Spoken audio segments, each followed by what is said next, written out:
Bien-aimés frères et sœurs, Victoria Nuland au Niger, le 7 août, lundi 7 août 2023. Vicky et Victoria Nuland. Victoria Nuland est la secrétaire, la vice-secrétaire d'État américain.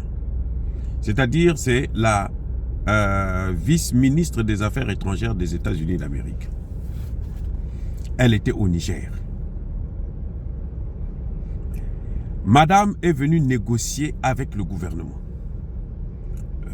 Ne me posez pas la question de savoir si c'est pour les intérêts de la France. Elle s'en fiche éperdument d'Emmanuel Macron la gaffe. Parce que Macron la gaffe commet toujours des erreurs. Dès qu'il ouvre sa bouche, c'est pour sortir une sottise. Et donc l'Amérique ne peut pas rester après elle. Et l'Amérique sait que si elle essaye de faire la même chose que la France, elle va sortir aussi par la grande porte. Eh oui, le président Tchani n'est pas un rigolo. Hein? Et ça, il est connu par tous ceux qui ont travaillé avec lui, savent que quand il prend une décision, il va jusqu'au bout de sa logique. Il a refusé de parler avec Anthony Blinken, le secrétaire d'État américain. Il a dit que son homologue, là, son équivalent, ce n'est pas Anthony Blinken, son équivalent, c'est le président de la République. Donc, le patron de la Maison-Blanche, c'est-à-dire Joe Biden. Lui ne peut parler qu'avec Joe Biden. Donc, le secrétaire d'État américain ne pouvant pas faire autre chose, il était donc obligé d'envoyer son adjoint pour aller négocier. Mais cette Victoria Nuland là, c'est pas une rigolo. Hein. C'est elle qui est la destructrice de l'Ukraine. Ce que vous voyez en Ukraine là, c'est l'œuvre de Victoria Nuland. Parce que madame c'est elle qui était à l'origine de la révolution de couleur en 2014. Et ce qui a entraîné, les événements se sont enchaînés jusqu'à maintenant. Parce que la révolution en 2014, c'était carrément un coup d'État.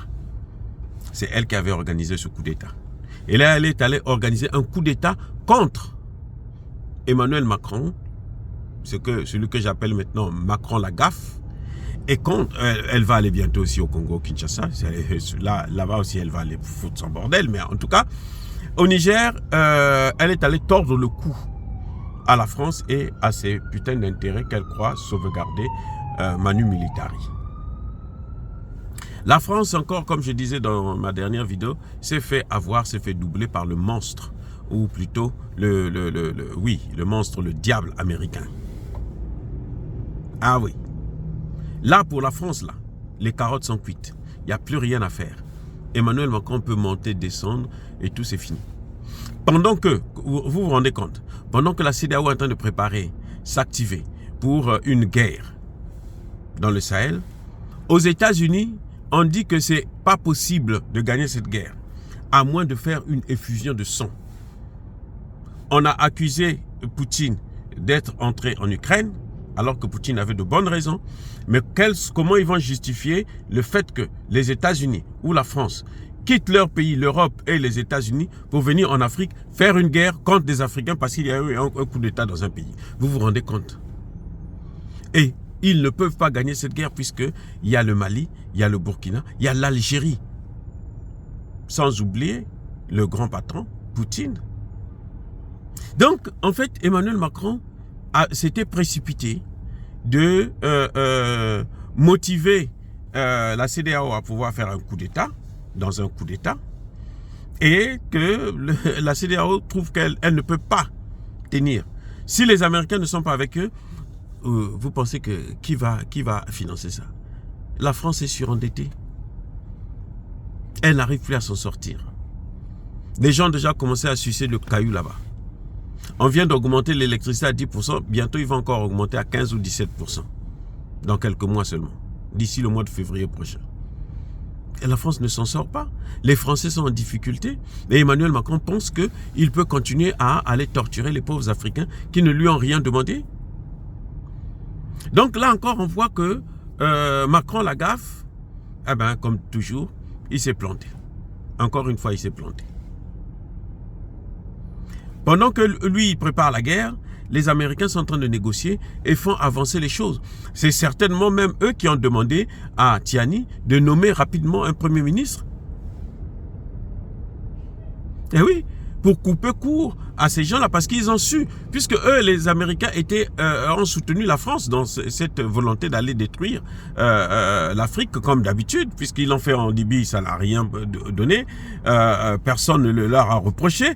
Maintenant, ils veulent aller encore dans un autre pays d'Afrique.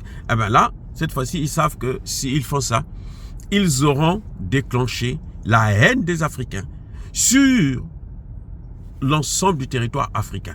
Tous les pays africains là, devraient détester ceux qui vont aller faire la guerre au Niger. C'est-à-dire que les ressortissants français, américains, européens auront du mal à vivre encore en Afrique si une guerre commençait. Et les Américains sont réalistes, ils ont compris que de toutes les façons, ils risquent de ramasser une raclée. Parce que celles qui sont en train de subir là, en Ukraine, Emmanuel Macron, lui, n'a pas encore compris ça. Donc, ils veulent en subir encore une autre en Afrique. Et là, je vous garantis que ce sera la fin de l'Europe et des États-Unis. Et les Américains ont vite compris. Et donc, ils se rétractent, ils se retirent et ils donnent un coup de marteau sur la tête de Macron la gaffe. Et ce n'est pas évident qu'il puisse se relever de ça.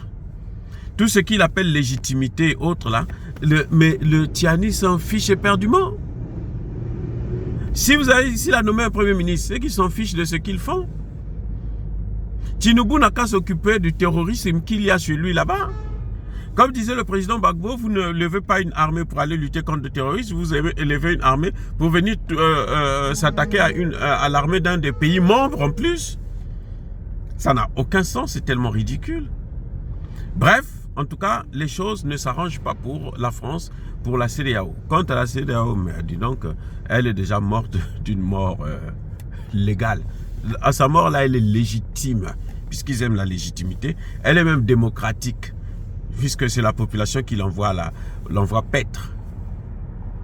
Le président ivoirien se rétracte, il recule. Comment vous l'appelez? Patrice Talon recule. Ils ne savent plus comment faire pour retirer les mots qu'ils ont sortis, parce que les mots là sont sortis déjà, personne ne peut les retirer. Ils ont déjà déclaré la guerre. Mais ils voient que c'est irréaliste, c'est même impensable. C'est-à-dire que des gens qui ont la tête sur les épaules ne pouvaient pas penser comme eux, ils ont pensé comme ça là, pour gérer cette crise. Et là, ils sont coincés. Et les Américains viennent les enfoncer, les noyer encore plus. Dire cela, c'est inciter à la haine ou à la violence. Non. Il y a colère, veille. Il y a malin. Encore bien aimés, frères et sœurs, une fois de plus, soyez bénis. Je persiste et je signe. Soyez bénis par le Dieu des Kémites et par nos ancêtres angélisés. Mais que tous ceux qui persécutent le continent africain, le pillent et le déstabilisent, qu'ils soient noirs, blancs, chinois, arabes, indiens ou qui qu'ils soient maudits, punis, foudroyés, neutralisés, effacés, écrasés, par le Dieu des Kémites et par nos ancêtres angélisés. Vive l'Afrique éternelle. J'ai dit et j'assume.